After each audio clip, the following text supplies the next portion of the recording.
right, so here's a very challenging relationship tip. I'm gonna warn you beforehand before I spit it out. It's a challenging one. This relationship tip is not about your partner.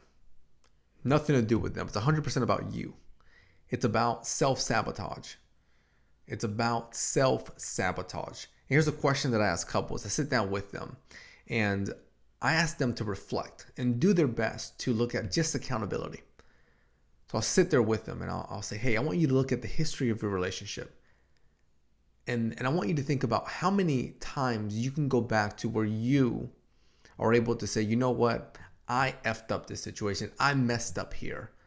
I did this incorrect. I shouldn't have done that. 100% accountability, 0% blame. And the person sits there and they think and they think and they think and they go, okay, here's one, here's two, here's another example, here's another example. And that in essence highlights self-sabotage. Is where you have this goal, right? You're watching this and your goal is you want to have a healthy relationship. And a healthy relationship is very similar to wanting to have success in your job or a healthy relationship with your friend or reach your fitness goals, right? They're domains of life and we strive, right? We strive, there we go. We strive to have success in those domains of life. And you're here to have success in your domain of your relationship. One key essential point that we need to hit on, it's essential for us to hit on, is that accountability, the self-sabotage. Again, has nothing to do with your partner, right? Because we are not puppets. There's no string above me. Yes, life will happen to me. Yes, my partner could be mean or cranky or whatever it may be. But if I live my life with this finger pointing out, I will be entirely dependent on that other person. I will be dependent on that person until they do something different for me to do something different.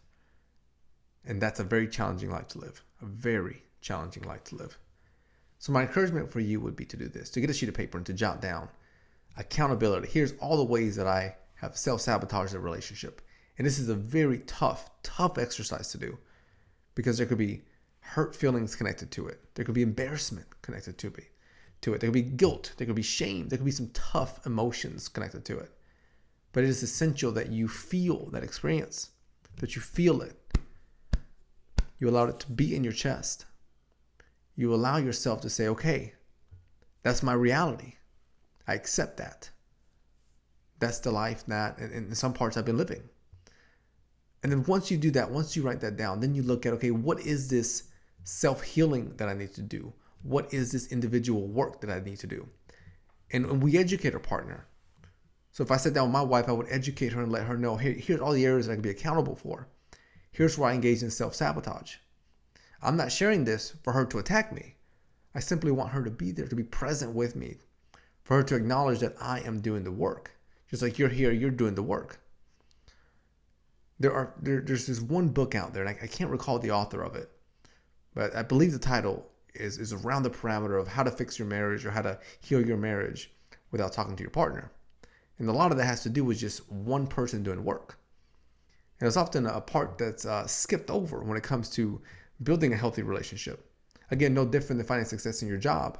Much of the success in your job focuses on you, right? The why are you? And that's a tough part, a very tough part. Now, once you write these things down, right? Once you write the areas of accountability, start slow. Maybe work with a counselor, work with a coach, find a self-help book. But the goal is that over time, you are addressing each of those areas. And then you're able to, a time from that point, sit back down and go back to that same question. How can you be accountable? Show me the self-sabotage that's taking place in your relationship. And you're able to, at that point in the future, share less and less and less and less. And you'll notice as you share less from both sides, right? This is something that you do. This is something that your partner does. And as each person is sharing less, something really beautiful is happening, right? As each partner is sharing less of this in the relationship, the transformation that's taking place is that less toxicity, less negative habits, less negative behaviors, less conflict, less disrespect, less judgment, less criticism, less hurt, less pain inflicted on one another is taking place. And if less of that is taking place, it opens up more room, more space for love, for connection, for compassion, for empathy, sympathy, understanding, for mutual respect, for building a life that you want and you deserve. Start there, see where that gets you. If you have questions, let me know. I appreciate that you're here. I appreciate that you're taking time to do that work, to do the hard work,